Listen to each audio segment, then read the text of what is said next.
నమస్తే నమస్తే నమస్తే సత్యనారాయణ రెడ్డి సార్ ఏ ఊరు నుంచి వచ్చారు? కర్నూలు ఎమ్మిగనూరు మండలం మాది ఎమ్మిగనూరు డిస్ట్రిక్ట్. సార్ చెప్పండి, ఈసారి ఎమ్మిగనూరులో మన మేడం గారు నిల్చున్నారు. మేడం గారు నిల్చున్నారు. బంపర్ మెజారిటీతో గెలుస్తారు. జనసేన టీడీపీ ఒకటైంది. జనసేన టీడీపీ కాదు, అలాంటివి ఇంకా 5 పార్టీలు వచ్చినా కానీ జగన్ది ఒక్క ఎంటిక కూడా పెట్టారు. ఒక్క ఎంటిక. ఇప్పుడు ఈ జనాలు మీ జనాలు చూస్తున్నారు కదా, ఎంతమంది జనాలు ఉన్నారు ఇక్కడ, ఎంతమంది జనాలు ఉన్నారు మీరు 175కి 174. 174 ఒకటి పోతే పోవచ్చు, సింగల్ అంతే.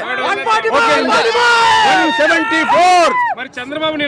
చంద్రబాబు బచ్చాని మాట్లాడతారు, లుచ్చాని ఏమన్నా మాట్లాడుతారు. పెద్ద లుచ్చగాడు అయిపోయినా కుర్చీ చూపెడతారు. దానంత లంగ ఓడి ఎవడు లేడు.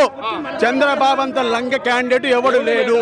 వీడు పవన్ కళ్యాణ్ అంతోడు తొత్తులు, డబ్బులు కావాలి వానికి, డబ్బులు ఇస్తే వాడు ఆడికైనా పోతాడు. అది కాదు, అమిత్ షా దగ్గర కాలు మొక్కాడు. నాడు ఎట్లా నీ దాంట్లో కలుపుకోమని చెప్పండి.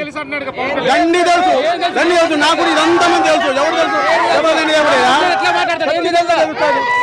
తెలియదని కాదు, ప్రతి ఒక్కరికి తెలుస్తుంది.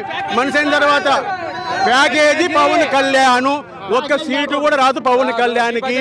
ఇలాంటి పార్టీలు 99 వచ్చినా కానీ జగన్మోహన్ ఏమీ చేయలేరు. ఈ జనమే